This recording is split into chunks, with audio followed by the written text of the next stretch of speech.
Well, I've spent my life, working on this art form called jazz. So I mean, I clearly think it's important. It represents a big piece of American culture.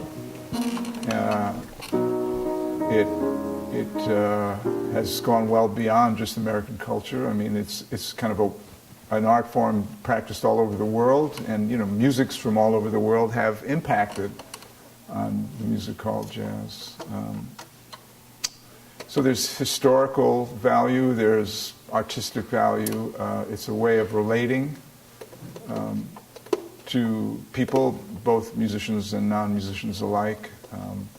The art of improvisation is a very useful skill that goes well beyond playing music. The ability to improvise in any given situation is crucial. In day-to-day life, you confront a situation. What do? You're not reading from a script.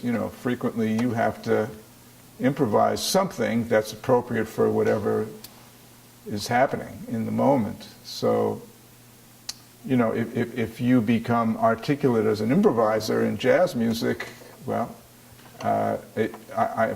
that could carry over into just the way you deal with life on a daily basis.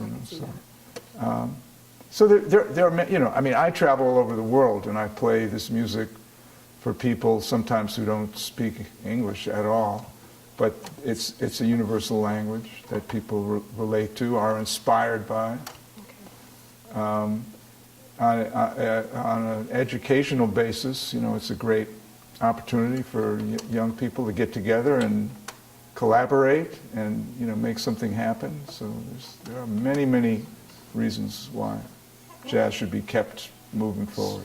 It's not so hard to figure out what notes Sonny Stitt plays, but to play them the way he played them, in terms of legato, in terms of the way he connected the notes, in terms of how he started the notes, was he accenting certain notes? Yes, he was. That would be a critical component of, really transcribing and playing something that Sonny Stitt played. I transcribed one of his solos, called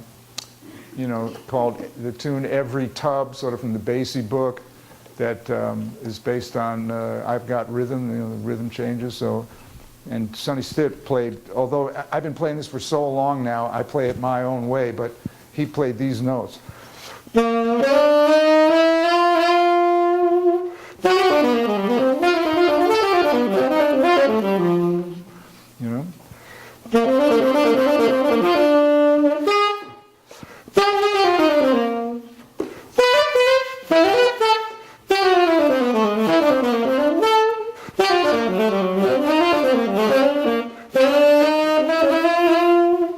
I heard that, it was like, man, I want to do that. I was in Germany and I saw these 4-year-olds, banging on xylophones and percussion instruments.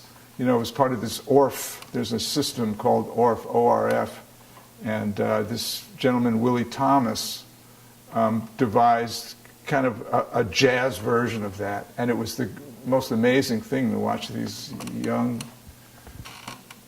people, 4 years old, 3, 4, 5 years old, making music together. It was extraordinary. So, never too soon. Just a couple of things to consider. This piece of metal here, it's a melodic instrument, but it also can be a percussive instrument.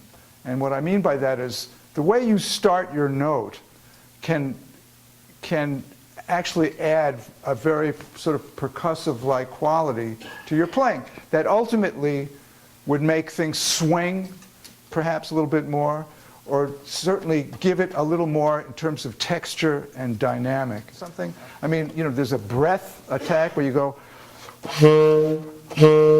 there's legato tonguing, there's more staccato, there's accented.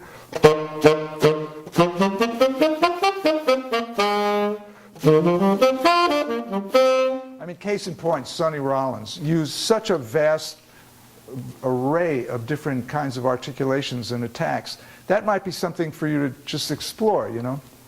Because I didn't hear very much variety in that department, which is neither here nor there. Just an observation.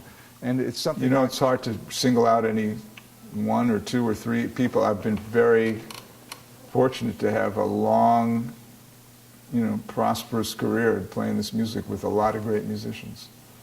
And, I mean, gosh, you know, from Tito Puente to Buddy Rich to Thad Jones to Mel Lewis to Jaco Pastorius to the Yellow Jackets to Hubert Laws to Steely Dan to Aretha Franklin to James Taylor to Diana Ross to Bobby McFerrin, Take Six. You know, I was looking at, there's this thing called the All Music Guide, and somebody's taken the time to assemble, you know, all the recordings, different artists I've played on, and I found out I played on over 1,000 recordings. So that process of playing with people is such an integral part of this. You know, you could sit in a practice room all day and learn everything there is to learn, but if you haven't gone out there and played with people, it's only part of the process, you know. So. Forgotten a lot of those. You know, I did a good deal of studio work in New York, and you know, still do. But, yeah, it's ongoing, not done yet.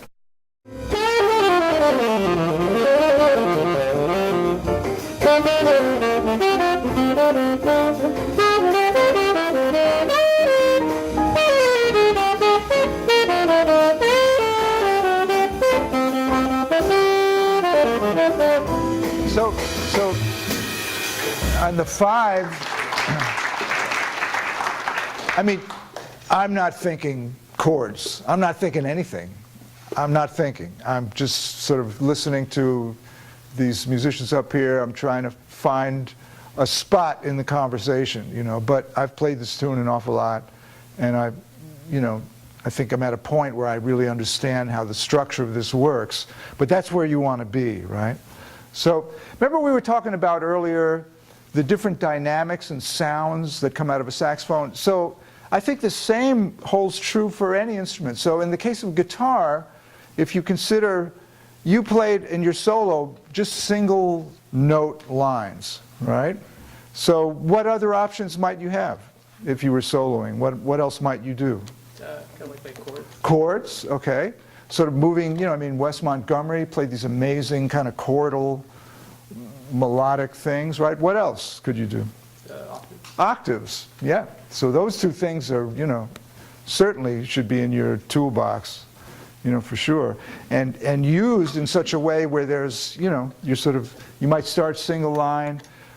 For emphasis, you might, you know, play a chord in a certain place. That would be very effective, very textural, colorful, interesting. Maybe play octaves for a chorus or a half a chorus. You know, play some chords at a certain point in time. You know, variety is the spice of life. You know.